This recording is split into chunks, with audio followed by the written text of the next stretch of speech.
Time's up, Admiral. Here it comes.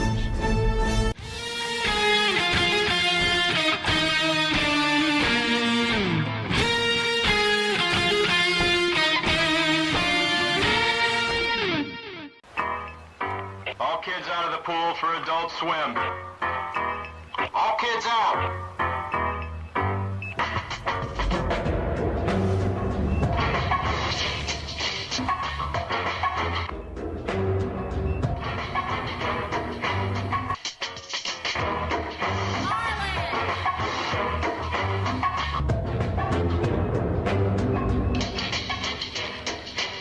Lego Lord of the Rings Balrog raised eyebrows for what some fans say is an unfortunate pose. I see it. I see it. Oh, I see it. It's taking a piss on Gandalf.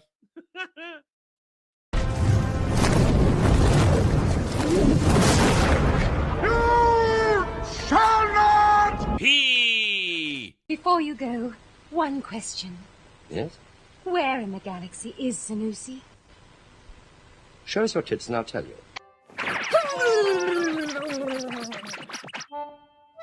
There we go. All better now.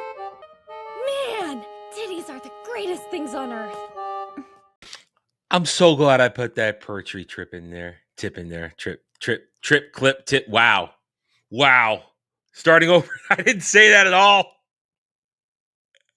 That didn't come out right at all.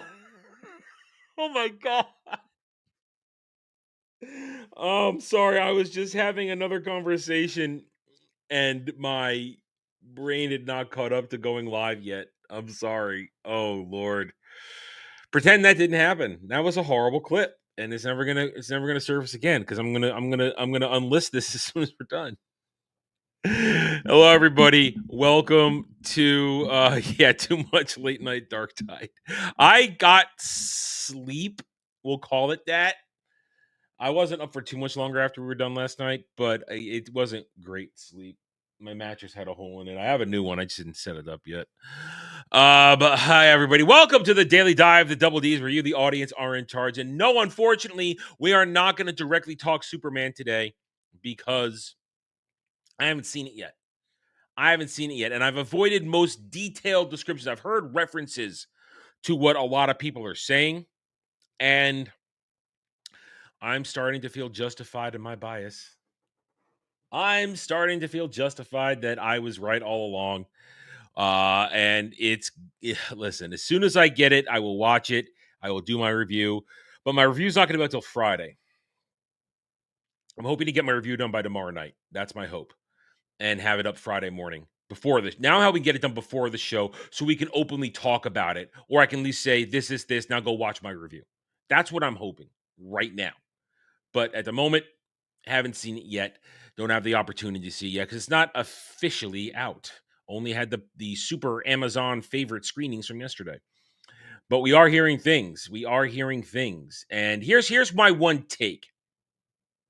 I'll give you my one take.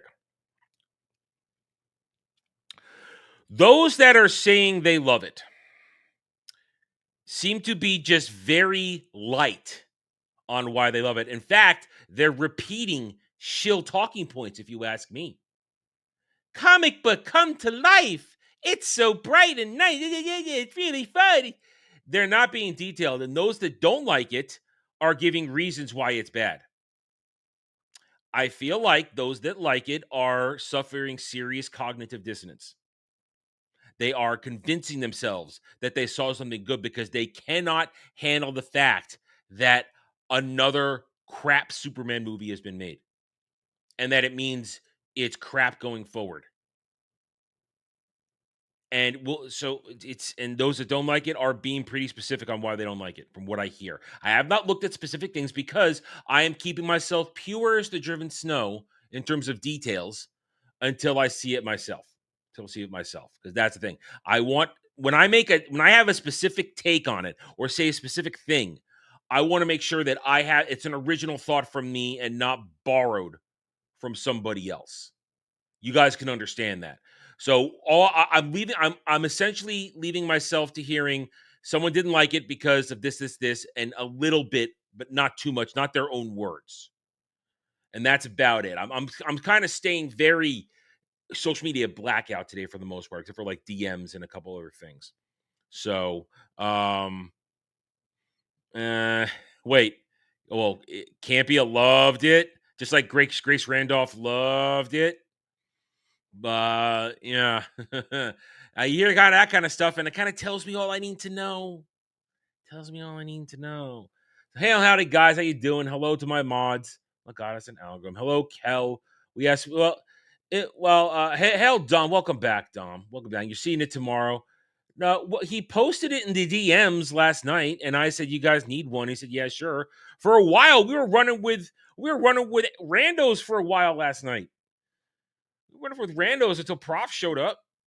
So we ran with randos last night. I got a fancy hat though on my Arbiter. Fancy hat. It's fancy. I like my fancy hat.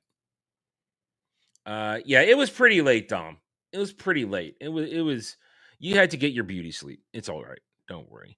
We'll be playing a lot. Don't worry. We're all very into playing Darktide right now because Arbiter is fun. And we're trying to get everybody's levels up because we need to start running the higher difficulty stuff. That is for sure. Because last night we were running level 2 Malice stuff, and my Arbiter hit 30 over the weekend, and I have got very good gear. I have got very refined gear. I've adjusted my stats. At certain points, the underleveled guys were off in a corner all fighting for their lives, and I'm off on the other side of an arena or a map holding off entire hordes by myself. Wave after wave, and I'm just annihilating them. So Malice at the moment is not a challenge for me at level 30 Arbiter, or probably level 30 Zealot if I was playing my Zealot. Of course, Arbiter is stronger than Zealot, in my opinion. That dog is a game changer, man. That dog, it allows me to take on essentially multiple elite mobs, officer mobs. At the same time, while the dog is pounced and mauling one, I can take out other ones and just annihilate them. So, it's a lot of fun, but we're ready to go back to higher difficulty. We're ready for that. So, but we're getting all the job levels up. So it's okay, but we need to start getting ready for heresy and higher. Heresy and higher, because we want the challenge. I don't want it to be easy. I want to be like, oh my God, we're losing. We have to rally. I want that feeling of the fight, the struggle, the success, the victory. The victory. But yeah, so we did play some Darktide last night. It was private chill play. We were not streaming it. It was just us having a good chill time. And it's very interesting when we're not on stream. We don't chatter as much. We're just quietly playing, especially when it's easy. It's just la la la, going through the motions, la la la, not yelling, not screaming, this and that. Although we did fight the twins last night. And it was pretty easy. All right. So as I said, so we're not going to talk Superman today. That is about it. Other than that, it's Warhammer Wednesday, though. We're talking Darktide, which means it is Warhammer Wednesday. Kel has sent me a video for $20. Time to learn about the oldest playable race in Warhammer 40K, the Necrons. I know nothing about the Necrons because when I was hanging out with 40K players back in the day, nobody played a Necron army. I only knew about the armies that were being played, and so I learned about that stuff through osmosis. So nobody was playing Necron army, so I know nothing about the Necrons. Nothing at all. So this will be an informative day for me. I've got a video for Warhammer Wednesdays. I've got a video. It'll be fun. No, it's a good one. It's good. I think it's going to make you guys have a good time. Dom. Thank you, Dom. Dom will send gifties. That's good. That's awesome. Thank you, Dom. I appreciate it, my friend. So without further ado, so what do we got today? We're going to go through articles like usual. Then I'm going to show you my Warhammer Wednesday thing. And then we'll do Kel's Warhammer Wednesday. And if anybody has a brain-melting video, then I will go to that. And Dom H for 5 gifted memberships to the channel. Thank you, Dom. Much appreciated, my friend. And you can catch Dom, as he just said, playing games with us during co-op nights. It's a lot of fun when we all hang out and have a good time and just be dudes playing games. You got to remember that. Sometimes you just want to play games with the boys, with the fellas, in a non-gay way. All right, so what do we got today for news? So remember, the rules are, as always, the same old, same old. $5 to order an Adam rant on anything. Just about anything. $10 to ask me questions and discuss any pop culture topics. Say, Adam, what do you think about this? Adam, how do you feel about that? Adam, have you seen this? Are you ready for this? That kind of thing right there. So there you go. You can do that. And now there's the new thing. You can essentially rent my time. Rent my time.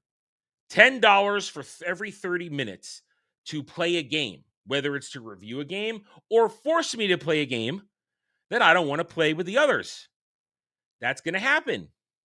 I have been threatened with that ever since I unknowingly opened that door last week.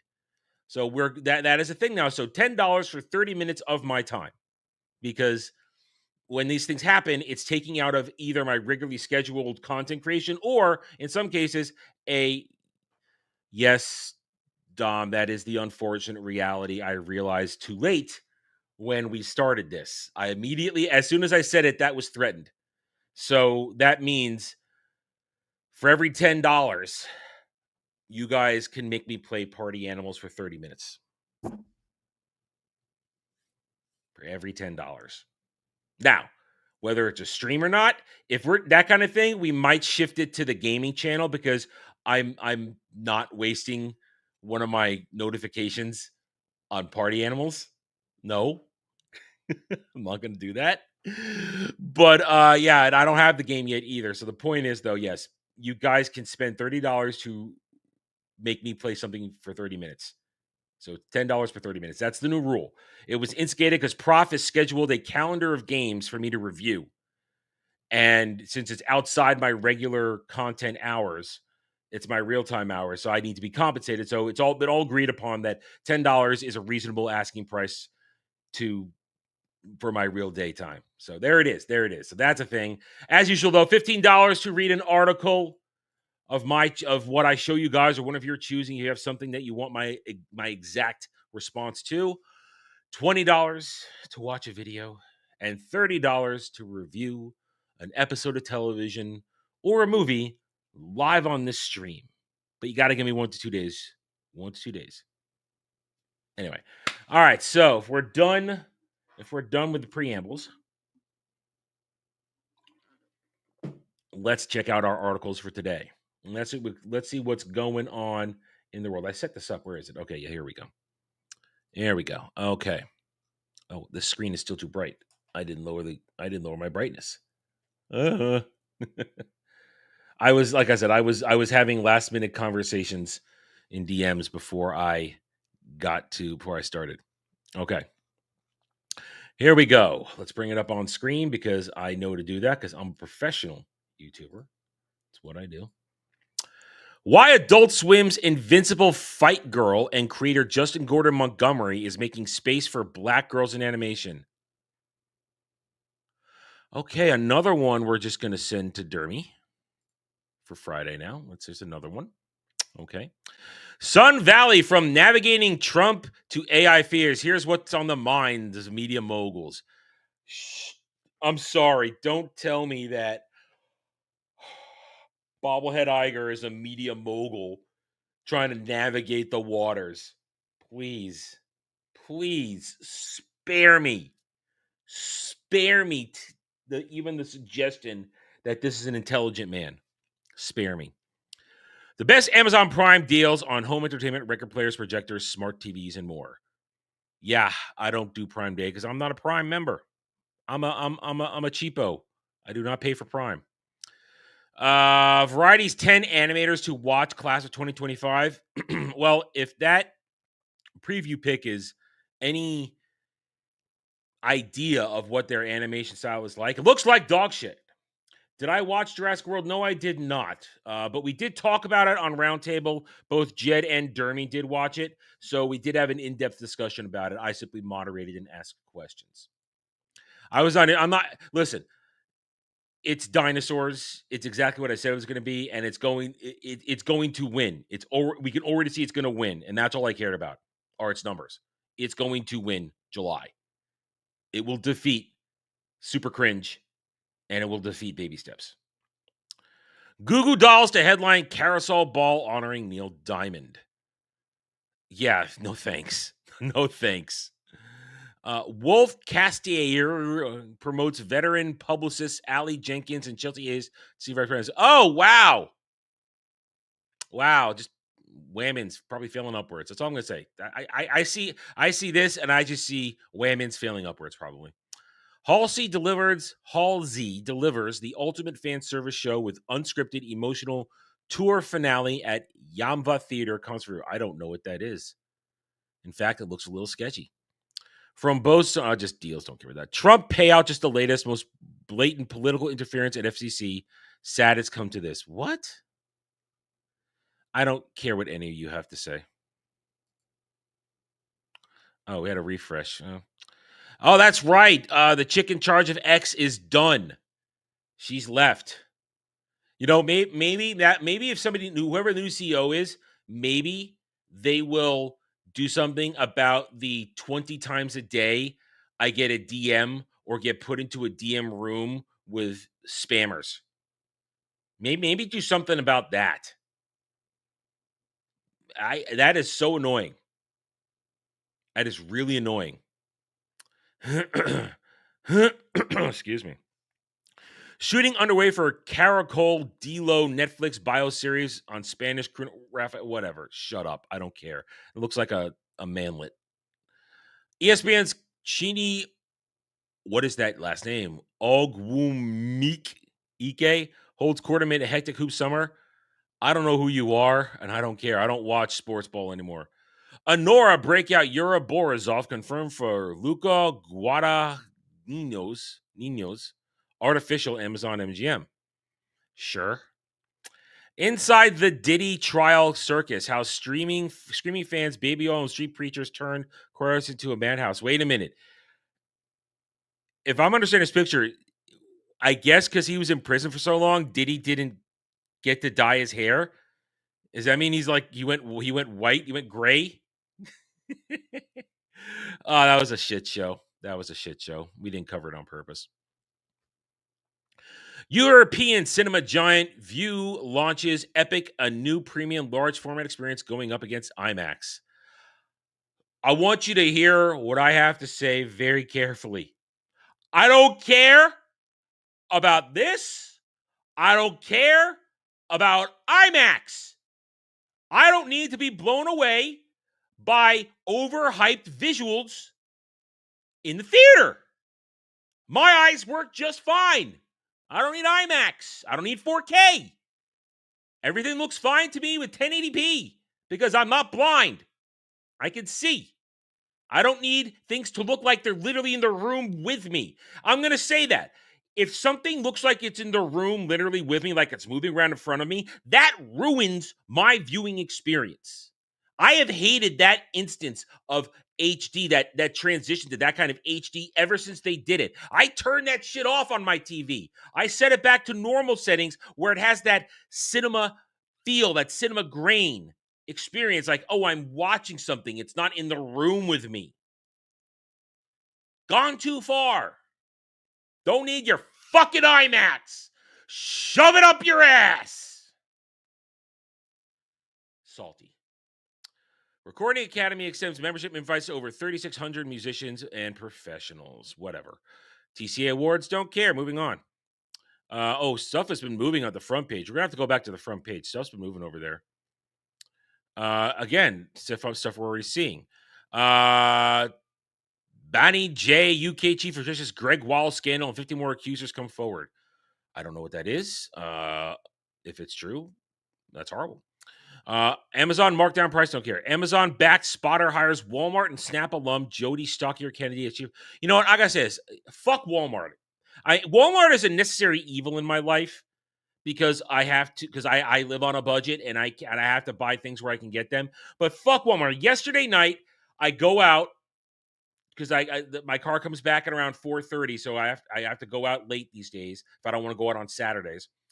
And I go out, and I told you my air mattress popped a hole, so I had to exchange it for a new one, because the whole thing about that is you can buy the air mattress at Walmart, their generic brand they have there, and you have a 90-day exchange fee where you buy one, you can exchange it for a new one. And these things only last about a maximum of 3 months. But the one I got barely lasted a month this time. So I went out early to go get it. And I went out yesterday. It should be a 5-minute thing. I walk in with my old one in the box. I get the new one. I go to customer service. They scan my receipt. They scan the old box. They can't scan the new box. And I leave. Should be 5 minutes. 30 minutes yesterday. 30 minutes. I stood there in line because they had 2 people on duty at the customer service. And one of them was dealing with people who want to pay their bills at Walmart. That's a thing I don't understand. I pay everybody, I saw they all had smartphones. Why don't you pay your bill online with your smartphone? I mean, I pay my bills on my computer because I pay all my bills online. So anyways, people go to pay their bills at Walmart, and that was taking forever with the one person. The other chick there was dealing with returns, and in my case, exchanges. So I get in line. There's like 3 people ahead of me. She gets through 2 of them, and then she just walks away while the line is literally growing. There were already 6 people behind me, and it just kept growing. She just walked away and then come back for like 15 minutes. And we're all standing there going, what the fuck is this? Then she comes back with some noob and puts the noob at one thing and puts herself into the other one to resume. And I get the noob, and she goes, return? And I go, exchange. She goes, huh? What? Exchange? I don't know how to do that. The computer, it's just, I was like, ah! I hate Walmart. But it's a necessary goddamn evil.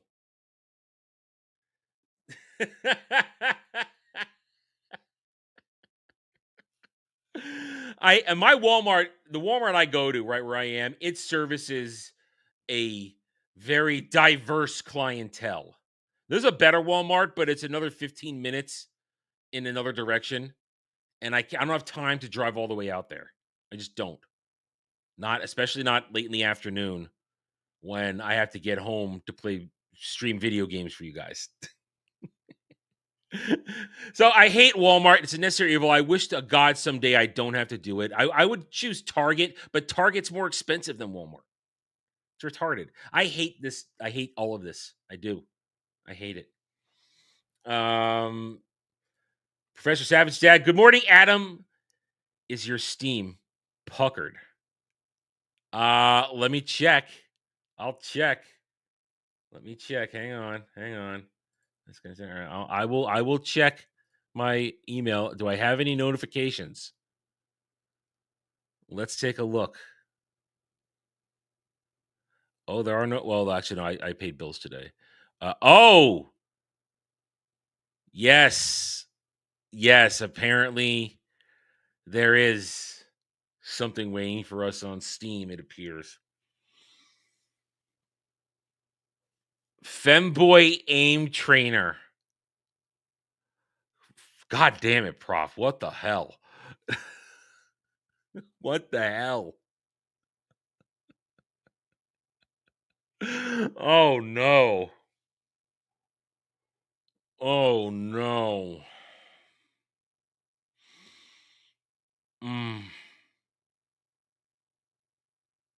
All right. Well, that one's gonna. I have to deal with Superman for the rest of the week. So once we get this settled, it'll take it's gonna be a few days because I got to deal with Superman for the rest of the week. Yeah, the Dermy simulator. God. Thank you, Prof, for the $10. Oh dear. Oh dear. There's 30 minutes right there. There's 30 minutes. Yeah. All right. So, Can we say can I do it for next Monday? Because Superman's going to take up the rest of the week for me at this point. Is that fair, Prof? Can you wait till Monday? Is that fair? Because Superman's got the rest of the week with what I got to do for that. I'm waiting for your response on that one before I confirm it with everybody. Because if so, that'll be Monday's segment. Because I'll have plenty of time on Sunday between shows, Sunday afternoon.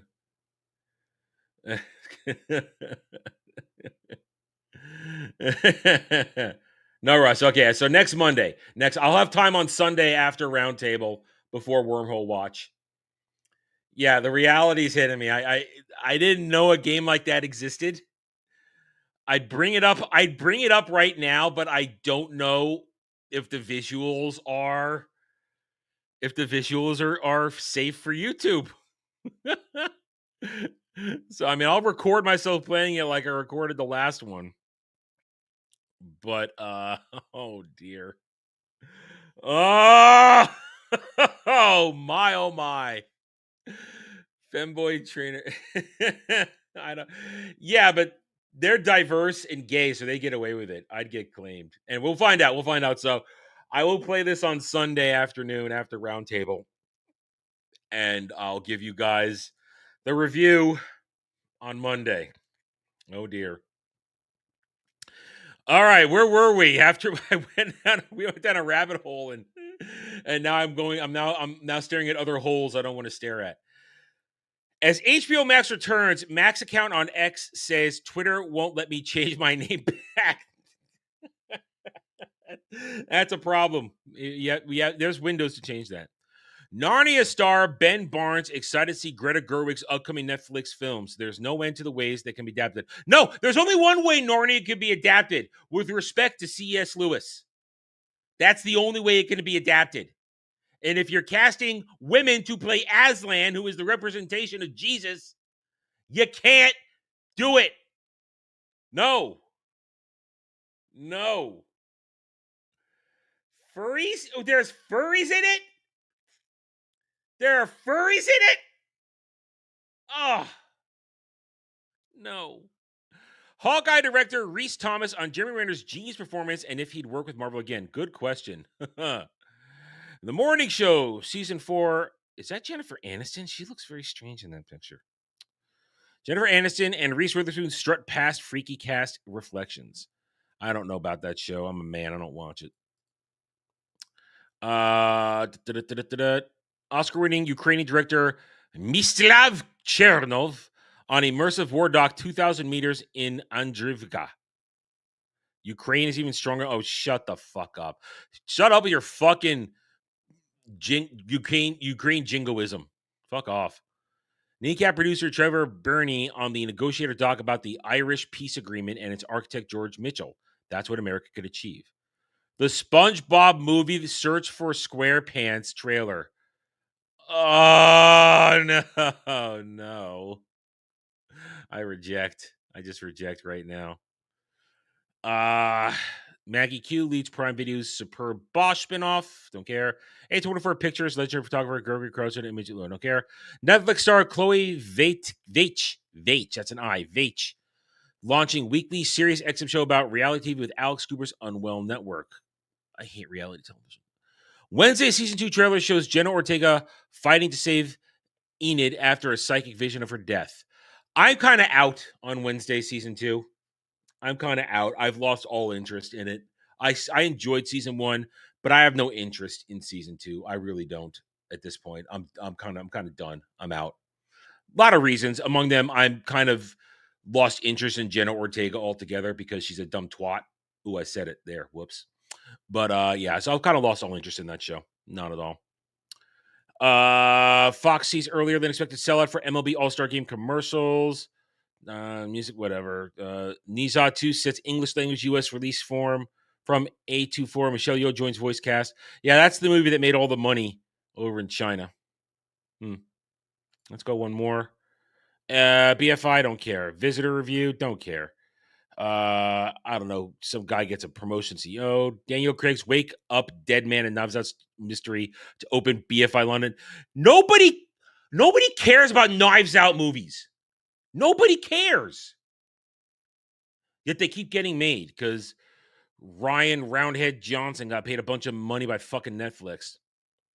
20 years later, leads new Sony deal as Spain's movie star plus renews pact for film. I don't care. It's business crap. Anything else interesting? I'm looking. Elon Musk AI chatbot Grok spreads anti-Semitic posts on X.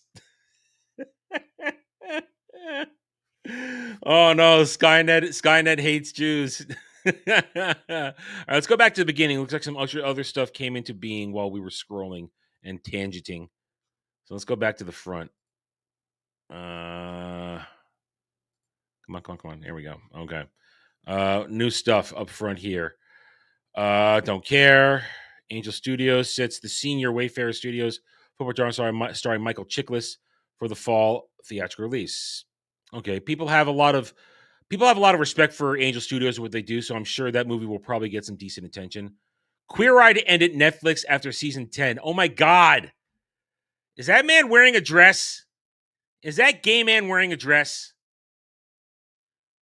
Amazon MGM Studios names Charlie Coleman as head of international theatrical marketing. Wicked. Don't care about Wicked. These are all things. All right. Well, we're not moving on. Hollywood Reporter. Let's refresh. I love you sent Bitcoin inside $1 billion celebrity impersonation scam. Well, if you fall for that, you're a retard. If only time I'd care and give half a second to celebrity calling me if the likes of Sydney Sweeney called him and said, I saw your videos on YouTube and I'm hot for you. Meet me in this hotel. Then I'd risk it. I'd risk it. I would throw caution to the wind. She's not. She broke up with her fiance. She's available. It could happen.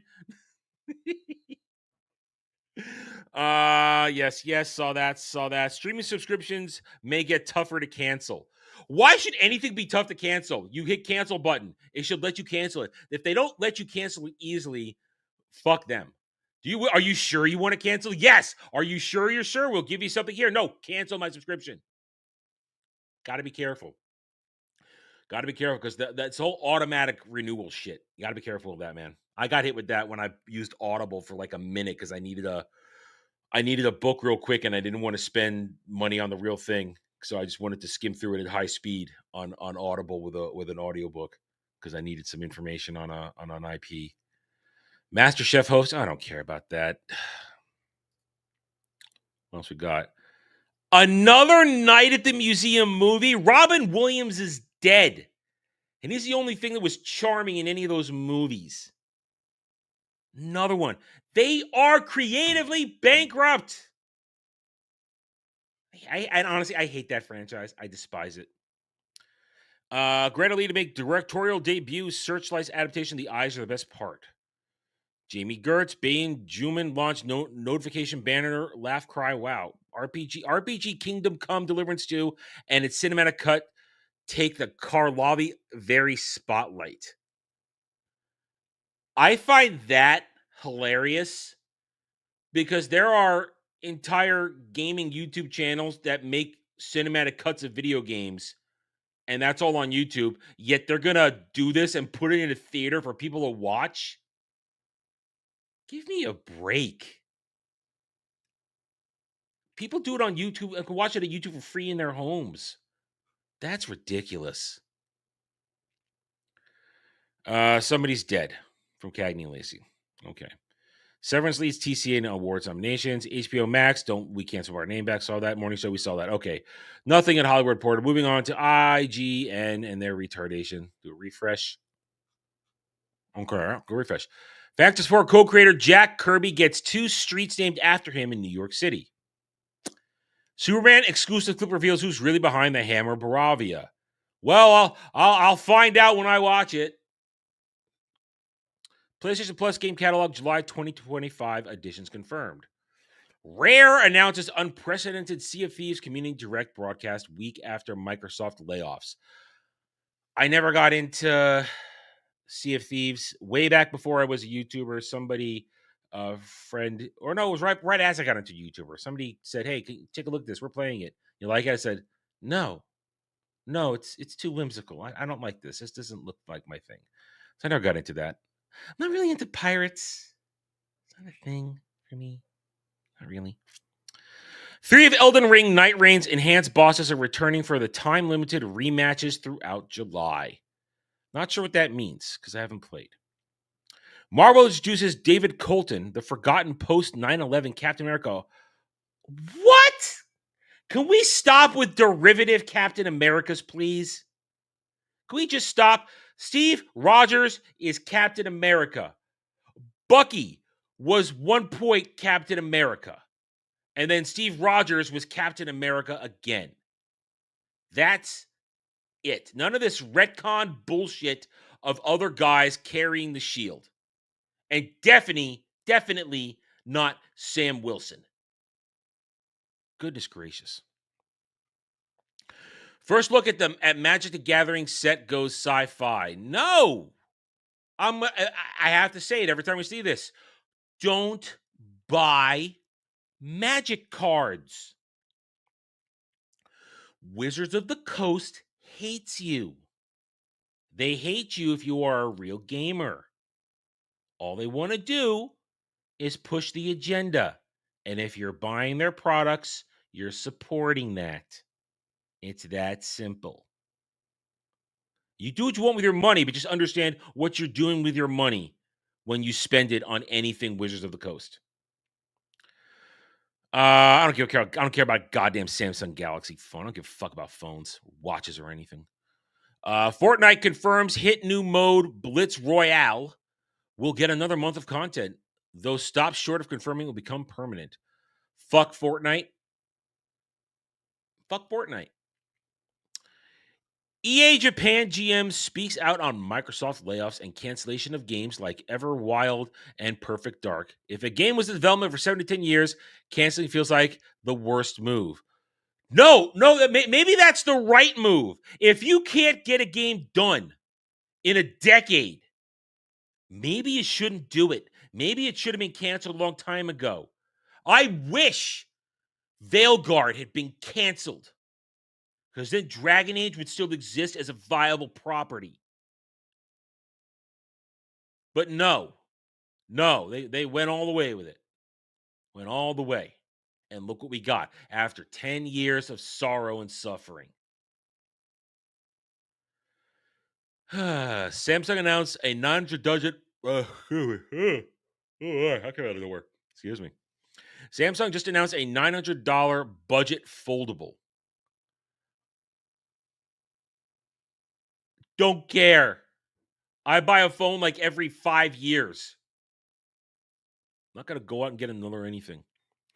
The Ninja thing, we saw that. Elder Scrolls 4 Oblivion Remastered Update 1.2 finally adds performance improvements, tunes Journeyman difficulty setting. After Superman heavily inspired James Gunn's Superman, but don't expect it to form the tonal basis of the entire rebooted DCU.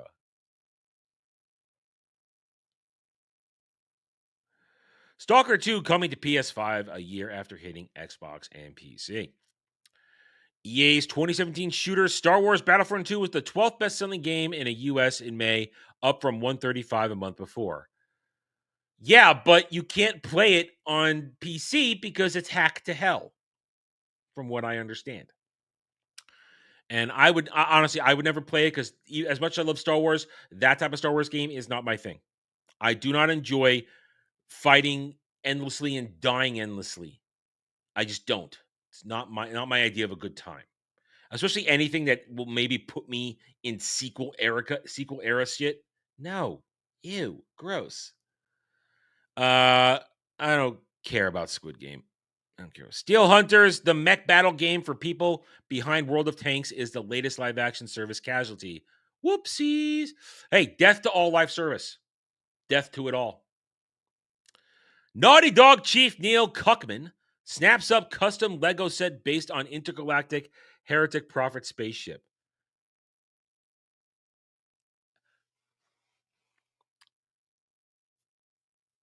I find this hard to believe that was an organic creation. There's only a single trailer exists for this upcoming abomination of a game. But I have it hard. There's no way anybody was excited enough to build a Lego custom Lego thing out of that thing. This feels staged to me. Budget foldable case thing. Listen, why does a phone need to be foldable? I don't know. I'm an old man at this point.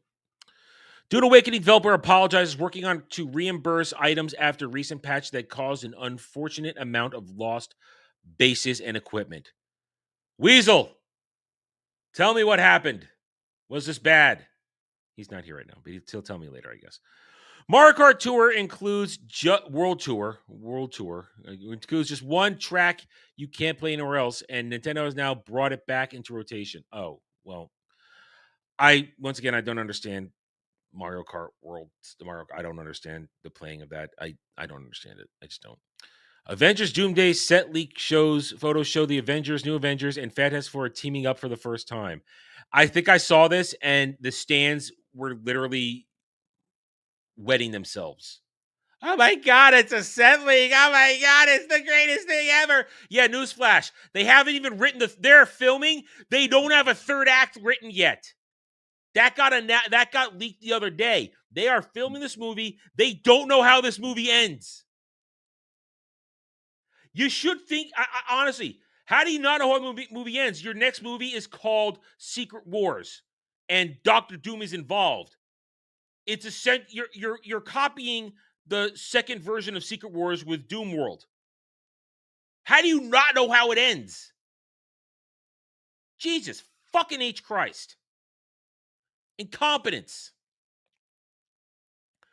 Minecraft celebrates James Gunn's big DCU launch with 5 free Superman skins.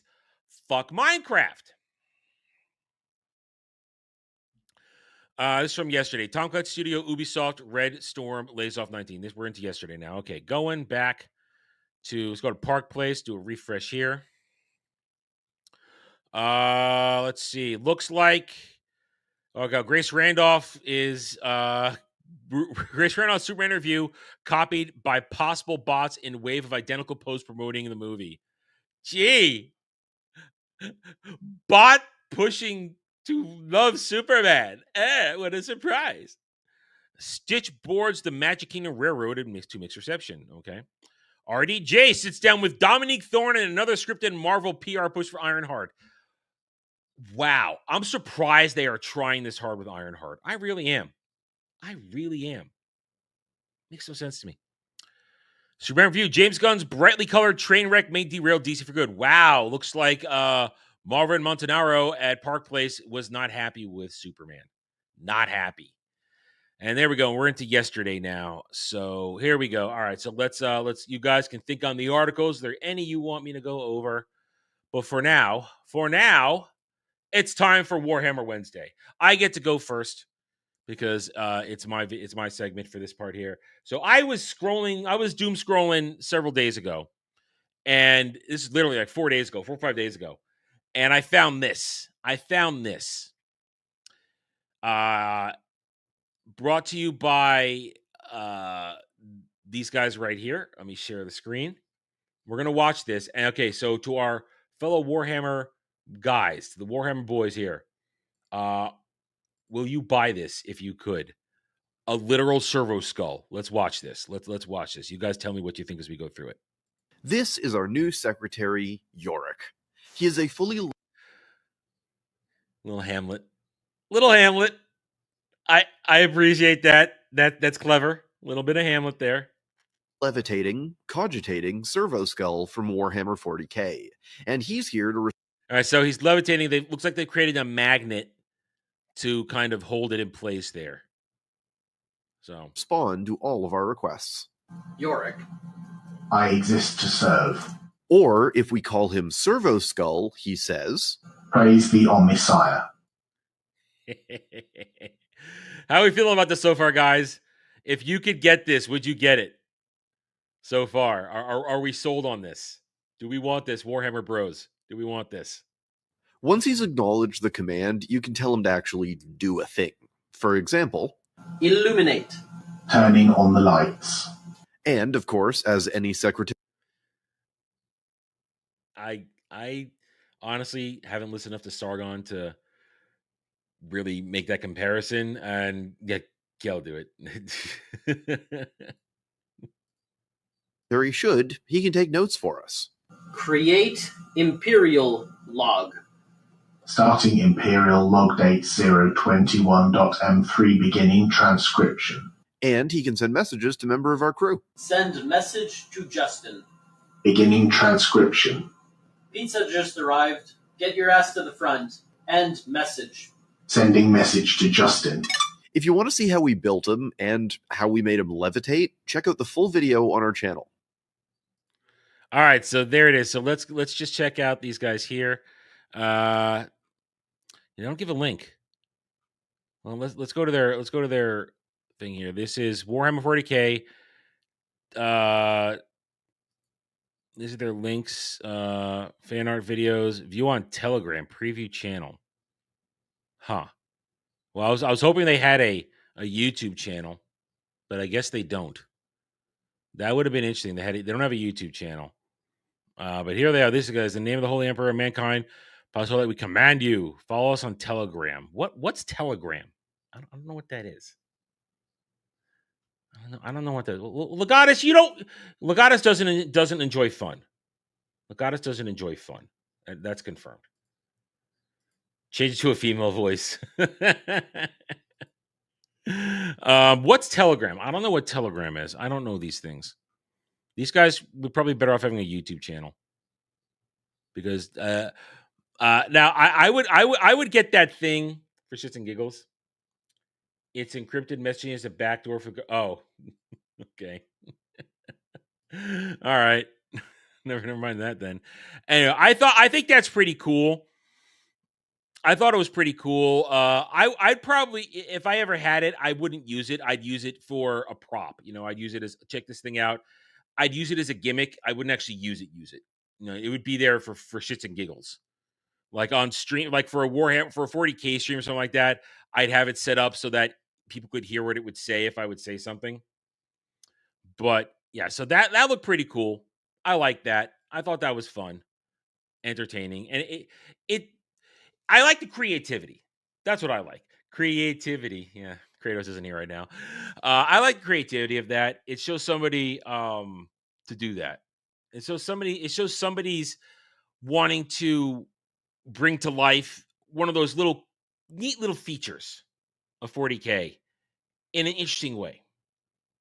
We're going to make it happen. And if you're a tech on, do it. It's AI though, so it's heretic. It's heretic. But we use servo skulls all the time. How's that heretic? All right. That was my little thing. I just want to see if you guys liked that or not. I thought it was pretty cool. I was hoping that the video, we get to another video from that, but no, I'm not going to go to Telegram. So I'm not going to do that. So that being said, let's get to our full video of today. Our lore dump for the Necrons. And let's bring that up. Thanks to Kel for $20. A deep dive into Necrons, the most powerful faction in 40K, complete history, 40K lore. This is Wes Hammer, 859,000 subscribers. So if you guys enjoy this, go subscribe to their channel, check out their stuff. We appreciate them for presenting this, and we will do our best to react appropriately to their content and transform it for our enjoyment purposes. Okay, here we go. Of all the sentient species within the 40K universe, none of them are quite as mysterious or as complex as the Necrons. Now, these are beings out of time, a species that should have been confined to the grave millions of years ago. They are a relic of a horrific time in the universe's history, where the entire galaxy was engulfed in the flames of war. Nowadays, the Necrons exist as a cautionary tale of what the quest for vengeance and immortality can bring. They are an absolutely ancient species, the oldest in there's a brain in the servo skull? I didn't know that there's an actual brain in the servo skull. I didn't know that. Okay. I didn't know that. the galaxy, in fact. And in the time of flesh and blood, nearly 60 million years ago, they waged an impossible war against godlike species known as the Old Ones. Now, their hatred of them was so severe that they were willing to sacrifice their very souls to see their enemies eradicated. They made deals with terrifying eldritch gods and traded everything for immortality. The once proud yet frail Necron tier shed their living forms in exchange for the undying metal bodies we know today. And although originally betrayed and deceived by those very same gods, the Necrons would suffer no one above them. Never trust an eldritch being. I would never trust Samuel ever. He will throw me to the wolves if it serves his eldritch desires. Never trust an eldritch being. Turned against their unholy masters, shattering and shackling them to their engines of war, turning their horrifying destructive abilities against those that would deny them as the masters of the physical universe. Now, these monsters at one point had been successful in conquering nearly the entire galaxy. They saw all life as beneath them and preyed on the living, feeding them to their gods like livestock. And then suddenly, they vanished. The unstoppable silver tide of death and horror that had enslaved gods and committed a million-year xenocide of unimaginable proportions disappeared without a trace, never to be seen again. Now, for millions of years, these stories were thought to be no more than a legend, a metaphor for the price of vengeance, or possibly even just a scary bedtime story that the Eldar would tell their children. But here in the 41st millennium, it has become apparent that these impossible tales were true, that the Necrons had returned, and they had come back to reclaim what was once theirs, and eradicate all that stood in their way. When the Necron tier shed flesh Oh, we're getting fancy with voice work here. Okay, all right. and left death for lesser creatures, we thought of only freedom from fear and making kingdoms that would never die. We did not think of what else immortality would entail. We thought in terms of wars and destruction and conquest. But eternity also requires what you would call entertainment. I am curious to what entertainment for a Necron is. I mean, clearly you can't have sex anymore. You got no genitalia. I won't say they have a penis. I'll just say they have genitalia. So what is entertainment? Torturing the lesser species? Is that entertainment? To engage the Necrons in battle is to fight death itself. Their undying legions harness some of the most advanced technology the galaxy has ever seen. They are arrogant and soulless and see all organic life as beneath them. Now, to stare into the glowing green eye sockets of the Necron is to see eons of hatred made manifest, to witness the rise and fall of countless empires, and to truly know the bitter price of hatred. You would see the futility of struggle. How do you kill something that can't die? How do you wage war against something that is... Well, if it was fantasy, you just pray hard enough to the gods. You pray hard enough and you turn undead. You sanctify their souls. But these are souls trapped in metal monstrosities. How do you kill that? And I'm curious, I'm wondering, are we going to get the details on how they... my guess is when you kill a Necron body, it's just going to transfer the data to another body, which is why they just keep coming. So more advanced than you, then the most powerful weapons you can bring to bear are no better than sticks and stones. And how do you prepare for a war that can come from any direction at any moment, even from beneath your own feet? And what do you do when you realize that everything you've ever thought to be true was a lie? That your pathetic view of the superiority of your species and your claim to the universe was built upon nothing more than ignorance and wishful thinking? You think about that, yeah, the ignorance, yeah. We started to rise because these guys took a break. Because they decided to go take a 5-minute break and go smoke a few and pound a few and then come back and say, "Oh, we're done. It's our time again. We're gonna steamroll you all now." Now the thing is, I would have to think that full-blown chaos would stand a chance because chaos is just as old.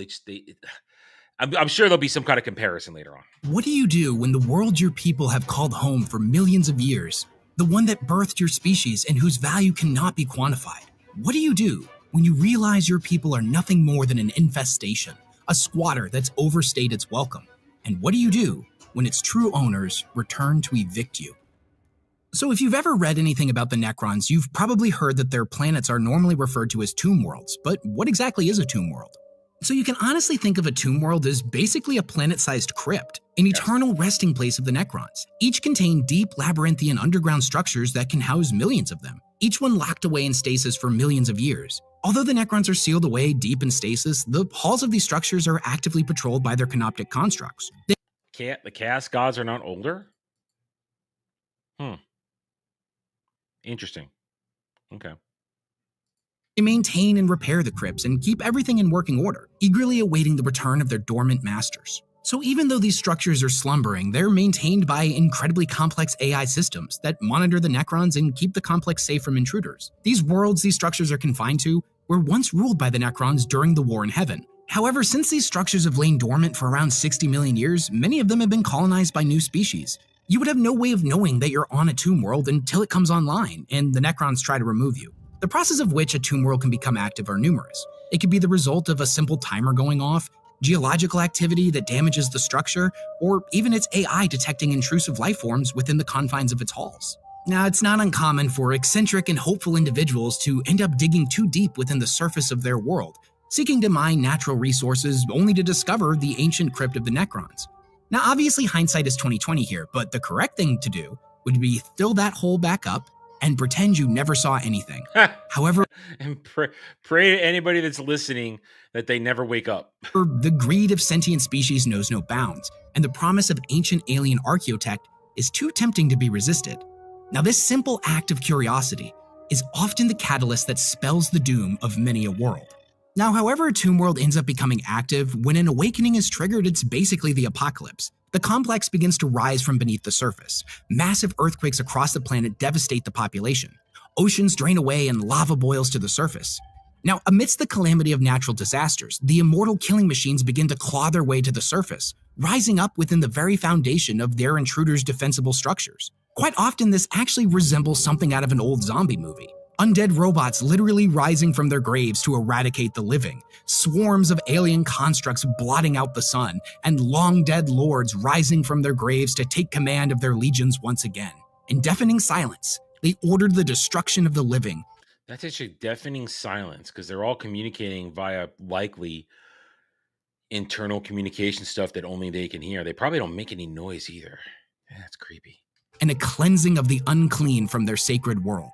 The weapons these creatures wield are unlike anything humanity has ever encountered. It is seemingly as advanced as it is ancient, mass-produced gauze weaponry that flays skin from the bone and can reduce the target to nothing more than atoms in mere moments. Even the lowliest of warriors is equipped with advanced targeting arrays that make them devastatingly accurate. Necron pilots are hardwired into their vehicles, their machines basically becoming an extension of themselves. Yeah, no shit. And without organic bodies that are subject to the laws of physics, they're able to make absolutely impossible maneuvers that would kill a normal flesh and blood pilot. The majority of their soldiers are immortal, unthinking, literal killing machines that seek to purge all life from a world.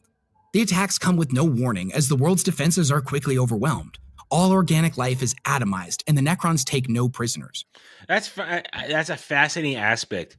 A lot of other times, maybe some species like this will maybe keep something around for either scientific purposes or enslavement purposes, but no, this is pure eradication, and it's even a worse eradication than, let's just say, the Reapers, because during the Reaper cycles, the untold amounts of cycles we went through, they left shit alive for another cycle because of the idea that they're always searching for the answer to the question.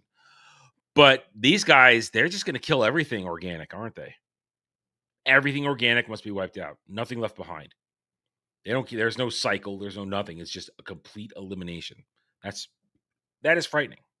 If a species is fast enough to get a distress beacon out, the world their allies come to defend will look radically different. The architecture of the previous owners has been left in ruins, and all that remains of organic life is but dust in the wind. Instead, they find colossal monolithic structures of ancient alien design, architecture that hasn't seen the light of a sun in 60 million years. They are met with unbelievable resistance from a newly embedded ruler. Now, what makes the Necrons particularly dangerous is the fact that they're all basically immortal. Each one is comprised of a living metal substance known as the necrodermis. Their bodies can repair themselves from all but the most catastrophic of damage. Now, if the damage is too great to be repaired in the fight itself, they can also utilize a phasing technology. This teleports the wounded or crippled individual and all of their equipment out of the battle and back to the safety of their tomb world. Their ability to heal themselves is known as the resurrection protocols, and this allows them to take enormous amounts of punishment and heal from practically any injury. This makes them incredibly difficult to destroy or even capture. We have no way of studying them or their technology. We only have first-hand accounts of the worlds they have purged, data logs and Vox transcripts from the moments of annihilation, a warning in the darkness of what is to come. And here's the thing about the Necrons. They're a particularly arrogant species. They see no difference between the forces of humanity, the slaves to chaos, or the various alien races that inhabit the galaxy. All are vermin and must be purged. The galaxy once belonged to the Necrons, and they've come back to reclaim it. Their conquest of eradication will never end so long as the living still draw breath within their kingdom. Now, depending on when you started reading about the Necrons, their lore has actually undergone a couple of different iterations over the years. Of course. Nothing remains unretconned in the current day and age. Nothing remains unretconned. Something's always going to have to come around and get altered to fit something else that got thought up in the process of making all the gigantic lore of 40K and other IPs. Now, the old lore basically portrayed the Necrons as an unstoppable tide of robot zombies, Terminators that would appear without warning and purge all life from a planet. There was no reasoning with them, no communication, and they were beyond mysterious. We knew practically nothing about them. And that was honestly kind of part of their charm. They were meant to be this super mysterious and horrifying entity, an archetype of terror. They existed to demonstrate just how brutal and unforgiving the galaxy truly was. That for all of our understanding and all of our knowledge, there were things in this universe we couldn't even begin to comprehend. That our persistence was ultimately futile, and the superiority of mankind nothing but a myth. However, more recent lore, for lack of better words, has actually kind of fleshed them out quite a bit, giving the Necrons a voice, and ourselves a deeper insight into what they used to be and what they have become. Now, it was once believed that all Necrons lacked any form of consciousness. However, we know now that basically the more important a Necron was in life, the more sentience they maintain in their current form. This means that Necron nobles are incredibly intelligent and fully capable of communication, and have their personalities intact. They just choose not to, because why would the boot converse with the ant? Their minds are unburdened from the limitations of flesh. They are able to process information much quicker than a normal human, and have various neural programs that enhance their minds even further. Now, one such cognitive upgrade is known as subminds. A Necron lord who has been upgraded with such a thing basically has multiple brains. These are often reflections of their own mind, but hyper-specialized in certain areas. Now, in the novel The Twice Dead King, the main character Oltex is equipped with multiple subminds, each a copy of his own, yet completely dedicated to one specific aspect of his personality and knowledge. In this way, he's able to have full and complete dialogues with himself, in order to come up with the best possible path. For anybody else, that's called being insane. Of action for any given situation. Of his multiple subminds, one is dedicated to war and combat, another to politics, and another is completely dedicated to xenology. So, in a sense, no matter where he goes, he has a team of trained scholars inside his head to help him make decisions. And speaking of which, let's speak a bit more on Necron dynasties and their nobility. Now, there are many great Necron dynasties, each led by a different ruling class. They all have different wants, desires, and plans, and it's actually really interesting to see them bicker and squabble amongst themselves. Now, despite their background, all Necrons are a proud people, heavily inspired by the ancient Egyptian culture of Earth. Now, despite their superhuman levels of intellect, not all of the Necrons made it through the deep sleep with their minds completely intact. Yeah, no shit. Of course not. There's gonna be some broken ones that makes things fun. It is said that a great madness has infected the Necron people, and many of them have had their minds kind of deteriorated over the years. Now, what that means is unique to the individual, but it's not uncommon for a once benevolent lord to become paranoid and hyper-aggressive when he reawakens. Now, when it comes to communication, Necrons are fully capable of speech, but there's no real reason to do this other than out of tradition. Now, most of the time, they are basically communicating through a form of binary, which in addition uses a series of glyphs represented on their bodies. Now, these glyphs give further emphasis to emotion, and you can basically think of them like a high form of emoji. These can represent happiness, sadness, anger, futility, anything you can think of. Now, likewise, their ships are often completely uninhabitable by organic life, as the Necrons have no need for air. They are literally floating tombs inhabited only by the dead. Of all the things the Necrons are known for, their technology and superior weaponry are probably their number one claim to fame. So let's talk a bit more about their weapons. Okay, now I'm interested. I want to know what exactly. That's kind of thing you can tell the devastation that a species or a faction can unleash when you learn about what their weaponry exactly is and what it does, what it's based on. And therefore, sometimes maybe if there are any weaknesses to it. Of all the weaponry utilized by the Necrons, none is more iconic or commonplace than that of Gauss technology. Now, Gauss weapons come in many different forms, but all of them work by projecting a beam of energy that disrupts and disassembles matter at the molecular level. In a practical sense, this technology can be used by constructs such as scarabs to disassemble matter into its core components, and then use those to reconstruct into something new. Breaking down rocks to then use those molecules to create something more useful, like a bridge or a fortress, for example. Now, when utilized as a weapon, the Gauss beam creates a devastating effect on living flesh. It basically breaks down the impact site and turns the target into dust. The effects of the beam go layer by layer on the target, tearing them apart piece by piece. Now, man, that means you can't even just... Other things, yeah, you'll take a hit, my arm, my leg, maybe part of my face burned off. Oh, I took a gut shot. And this thing hits you, you're done. Wow, you're done if you get nailed by this. Over. Needless to say, this is a pretty horrific way to go, and the Gauss weaponry is rightfully feared. These weapons can take the form of mass-produced Gauss rifles to the massive Gauss flux arrays, the larger of which can tear apart hordes of infantry in mere moments. Now, another common form of Necron weaponry is known as Tesla weapons. Now, these firearms fire arcing bolts of lightning that can bounce from target to target, increasing in strength chain lightning. It's a chain lightning gun. every time they jump. Now, if they're allowed to jump too quickly, these arcs can become powerful enough to crack concrete. Now, although an interesting fact about them, these weapons are normally used more for engaging with a lot of lightly armored foes, whereas the Gauss weaponry is much better against highly armored targets. Now, particle weapons are completely different from the first two. Whereas Gauss weaponry disrupts matter and causes it to break apart, a particle weapon basically energizes atoms and causes them to violently be repelled from one another, the target literally tearing itself apart. Now, this can render human soldiers into piles of goo or cause tanks to collapse in on themselves, as the atoms that held them together are ripped in every direction. And finally, let's talk about the big guns. Now, these are known as doomsday weapons. They are massive hulking death machines that have to be mounted on a stable weapons platform, as they are far too large to be wielded by infantry. Now, they use a massive stream of plasma that is focused and projected through a targeting crystal, which unleashes a hellish beam of devastating light that eradicates everything in its path. Now, the prey these are used against are far larger and more dangerous than any infantry. Now, some of them are capable of obliterating even the largest of war machines, tearing out the heart of an Imperial Titan in a single shot. And man, that's frightening. I mean, these aren't world killer weapons, but that's wiping out the biggest and the baddest that the Empire can throw at you. In order to not bog this video down by listing literally every type of Necron weapon ever documented, I'll make a point to mention the most devastating creation in the entire galaxy.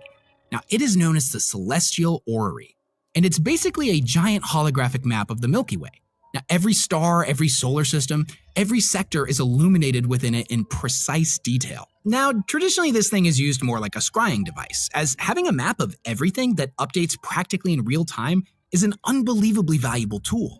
However, the Celestial Orrery harbors a much darker function, in that the user can literally select stars within the map and basically tap them out of existence. What? What? This better be explained better, because right out of the way, I don't like that. It's better be explained really well. Now, if the user was so inclined, he could cause any star in the galaxy to supernova, unleashing destruction on a cosmic scale never before seen. How? Now, how such a creation works is a complete mystery, and because this thing is a creation of sheer horrific magnificence, the entire Orskar dynasty is sworn to its protection. And although many other dynasties or even forces outside of the Necrons would love to get their hands on this thing, the Orskar dynasty will eternally defend it with their lives. Seeking counsel with the Celestial Orrery is not something that's out of the question, it's just very difficult to do. Now, in the novel The Infinite and the Divine, Trazyn was able to use this thing to locate a particular device of interest to him. However, let's just say that the meeting did not go well and he's definitely banned from ever using it again. Now, the reason I bring this thing up is to elaborate on something of critical importance, for you to understand just how powerful the Necrons once were. You see, the War in Heaven was an event 60 million years ago that saw the entire galaxy engulfed in war. Every conflict we see in the 41st millennium supposedly pales in comparison to just how horrific this time period was. The Necrons had created weapons capable of killing gods, and after the war had ended, the Silent King ordered the destruction of all of them, seeing no reason for such terrifying weaponry to exist. Now, of course, as a creator of ideas and events that are similar in nature, this type of thing, I appreciate this kind of thing, but without understanding exactly what goes into these creations, I'm left a little annoyed that it's just thrown out there. It's like, oh, yeah, these things were made, but now they're not there anymore. And with a tap of a button, you can make a star go supernova. How? How? I want to know why and how. The cost to the universe would be too great if they ever fell into the wrong hands. The celestial orrery was allowed to remain functional. So if this thing got the pass, we can only begin to imagine just how insane the other weapons must have been. Now, despite what we normally see in artwork and on the tabletop game, the reality is that most battles take place in the void of space. So let's take a moment to talk some more about their ships. So much like everything about the Necrons, the ships they use are incredibly advanced. So much so that their technology seems to be more akin to arcane magic than actual science. Now, what we know about them is shockingly very little, but we do know that they utilize two main types of systems to achieve faster than light travel. The first is what is known as an inertialess drive, meaning that somehow they have managed to break the laws of physics, and their ships create no inertia.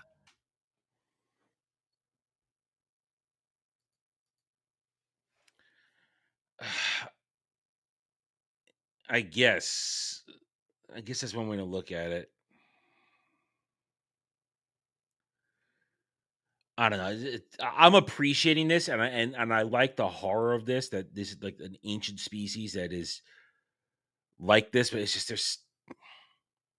I mean, for story, of course, for like lore purposes and storytelling purposes, we're not supposed to know every little thing, but I want to know how and why these things are so bad, or what is the basis of such a weapon and stuff like that. So, I just want to know. Because this just, it's the writer in me. Something has to make sense, and I want to make sure. The part of me that's a writer wants to know that they didn't just throw this out there just to be something horrific, without understanding why it's horrific or what makes it work. Because whenever I create something for a story, I want to make sure that I understand how it works. So then one day when it's explained, you, the reader, the audience will understand how it works and make it make sense. Meaning that in the vacuum of space, they are able to move incredibly quickly, possibly on par, if not faster, than those who utilize the warp to travel. Now, it goes without saying that utilizing something like this is obviously incredibly efficient and practical, as warp travel is insanely dangerous. Now, the second thing they use is a system of portals known as Dolem Gates. Stargates. You see, these things allow the Necrons to infiltrate the webway, which is basically like a network of tunnels that spreads across the known galaxy. Stargates! Maybe the transwarp network. Maybe that's a little bit more accurate. They exist as basically a pocket dimension between the warp and real space, and are traditionally used only by the Eldar, as anyone who was able to infiltrate them would quickly get lost within their vast labyrinthian network of tunnels. Now, the Dolem Gates haven't been mentioned in a long time, so it's unclear if the Necrons still utilize them. Now, even though in the 41st millennium, the webway is currently mastered by the Eldari, it didn't always used to be that way. You see, it was originally created by the Old Ones, the ancient enemy of the Necrons, and who they fought during the War in Heaven. And before the Necrons found a way to infiltrate it, they were constantly outmaneuvered by the Old Ones. It was the creation of the Dolem Gates that quickly swung the war in the Necrons' favor. But I'm getting ahead of myself, and we'll talk about the War in Heaven in a little bit. Good, because I'm very curious. That's perhaps the thing I'm most curious about right now. Now, what's really interesting about their ships is that they have something of an Achilles heel. You see, their technology is unbelievably ridiculous, and it can actually prove to be ineffective against the barbaric and primitive technology utilized by the Imperium of Man. In the Twice Dead King, there is a group of Necrons that are fleeing from the Imperium. The torpedoes that mankind utilizes are seen as unbelievably primitive. The Necrons scoffing that the brutish and uncivilized race of man still fires physical projectiles at their enemies. But I bet they don't have shields that can stop it, is the problem. This is seen as incredibly uncouth and boorish. That being said, the shielding their ships use were created to deflect blows from god weapons, energy-based weaponry that could shatter stars. Can't block that kinetic energy, can you? They were not designed to protect against the spacefaring equivalent of throwing rocks at your enemy. Now, without getting into spoilers, this makes the human pursuers in the story incredibly dangerous to the Necrons. So let's talk a little bit more about how Necron society is structured. Now, when it comes to the Necron hierarchy, each of the Tomb Worlds is ruled by a singular individual that controls a vast court of nobles. Now, smaller Tomb Worlds may be ruled by a lord or an overlord, whereas larger ones may be governed by what is known as a pharaon. There are hundreds of Necron dynasties, some splinters of much larger ones, but all with varying cultures and power levels, and the largest of which is known as the Sautekh dynasty. Now, the Sautekh dynasty is possibly the most well-known of all Necron dynasties. They have claimed hundreds of worlds since their time of awakening, with more and more of their aligned Tomb Worlds coming online every day. Now, the Sautekh dynasty is so large and powerful that it dwarfs all others by comparison.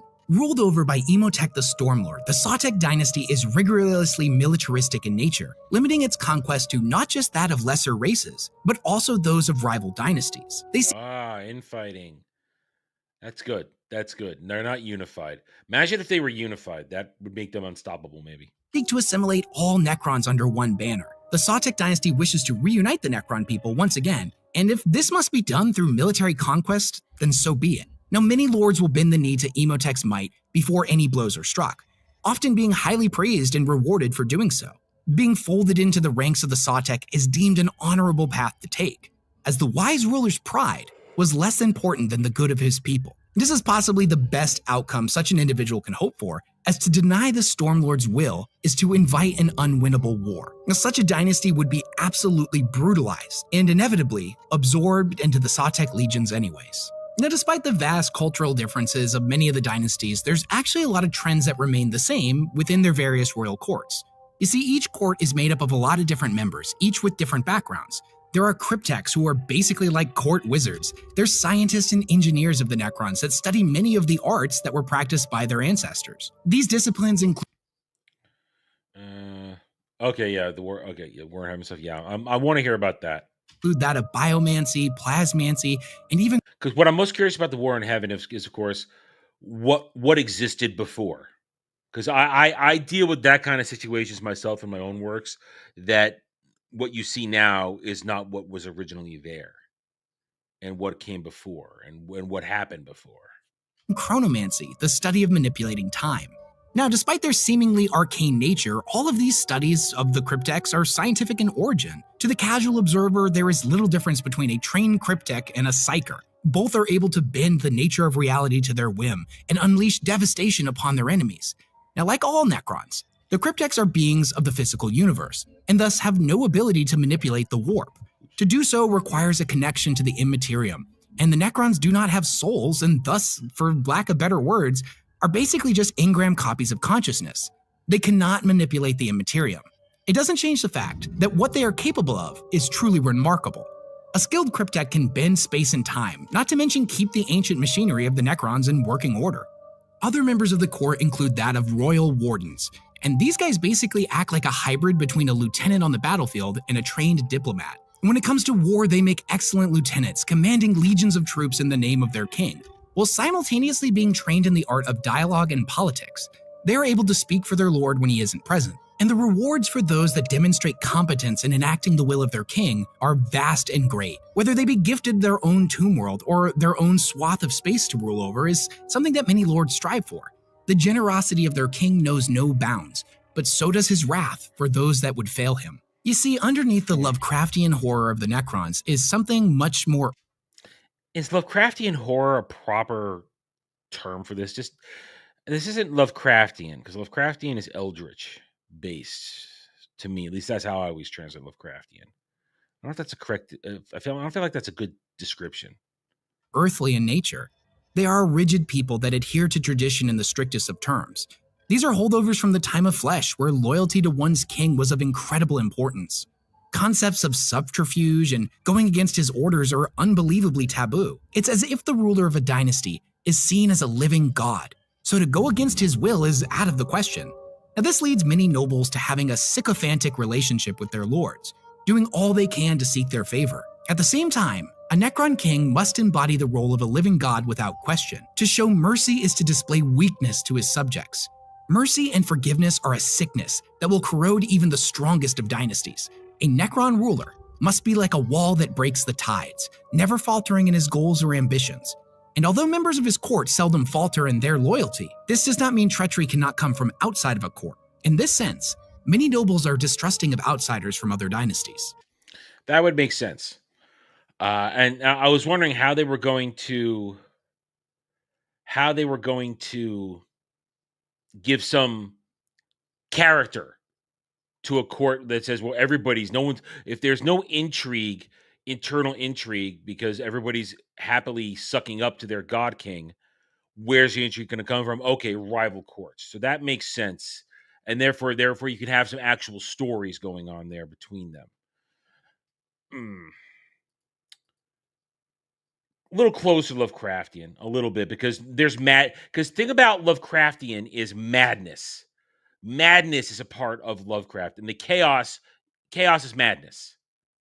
It's insanity. It's breaking reality.